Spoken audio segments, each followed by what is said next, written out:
बहुत विनम्रता से प्रयास किया है वंदे मातरम को संदर्भित और रेखांकित करने का। अगर आपको लगे, आप लोग इस वीर धरा के लोग हैं, अगर आपको लगे कि कहीं न कहीं ये बात आपको छू रही तो मैं आपका प्यार करूंगा। सुने। आनु पानु मानु जानू शानु वंदे मातरम, सत्य निष्ठा में बसाई मानु वंदे मातरम।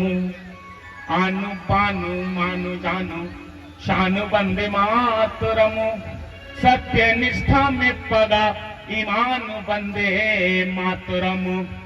वीर धीर शहीदों का गान वंदे मातरम, कण कण में समाया हिंदुस्तान वंदे मातरम।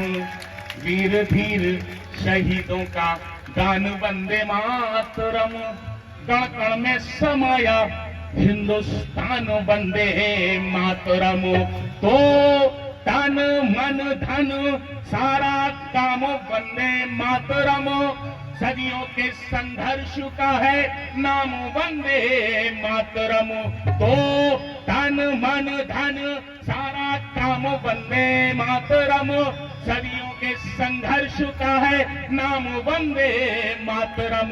तो सूर तुलसी मीरा राम श्याम वंदे मातरम, धर्म कर्म मर्म चारों धाम वंदे मातरम।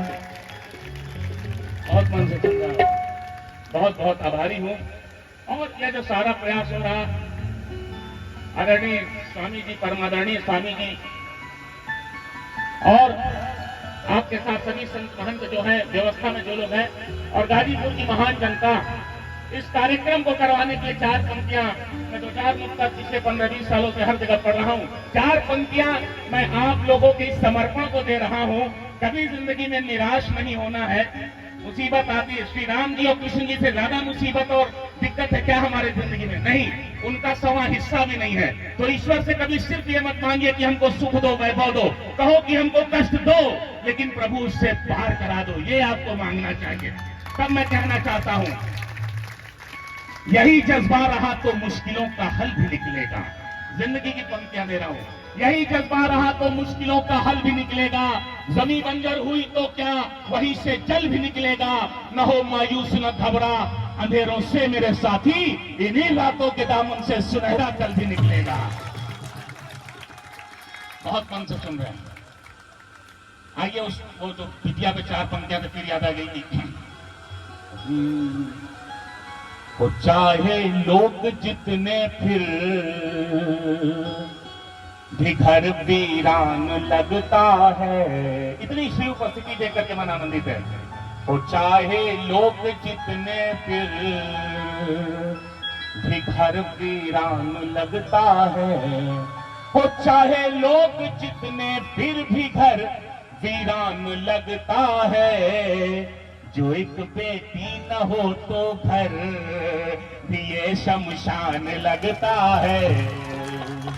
जो एक बेटी न हो तो घर भी ये शमशान लगता है। मैं जब भी छूता हूँ बिटिया तेरी नन्ही हथेली को, मैं जब भी छूता हूँ बिटिया तेरी नन्ही हथेली को, मैं जब भी छूता हूँ बिटिया तेरी नन्ही हथेली को। हरी घासों का कोई मखमली मैदान लगता है।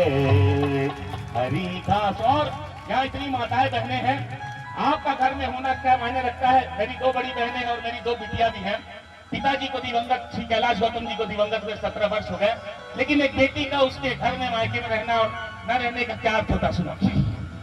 विदा हो करके बेटी तू गई है जब से इस घर से, याद करिए, विदा हो करके बेटी तू गई है जब से इस घर से। विदा हो करके बेटी तू गई है जब से इस घर से। महज ईंटे और गारे का कोई सामान लगता है, वो घर मकान हो जाता है। महज ईंटे और गारे का कोई सामान। और आपका आना क्या होता है, पिता का देखे तक।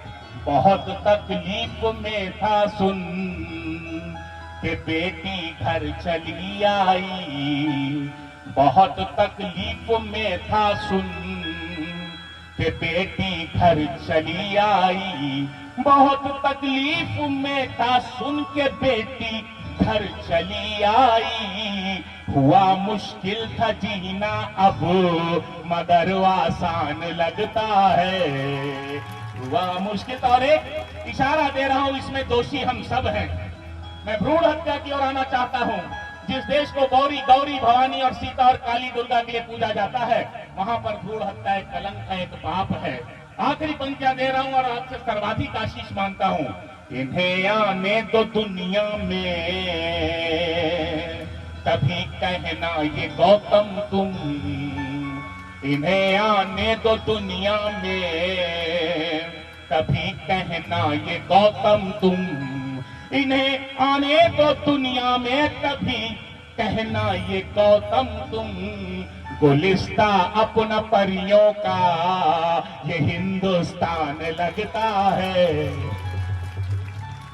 बहुत बहुत आभार, बहुत बहुत आभार। एक सनातनी गीत की ओर आऊं मैं, एक सनातनी गीत की ओर आ रहा हूं, जो हमारी परंपरा है, जिस श्रेष्ठ परंपरा को हम जी रहे हैं। हम कथा सुन रहे हैं, स्वामी जी हैं, आप सबकी उपस्थिति है। लेकिन इस गीत को मैं छोटा करके पढ़ूंगा, क्योंकि इसे लंबा करना उचित नहीं होगा। आइए इस गीत तक आता हूं।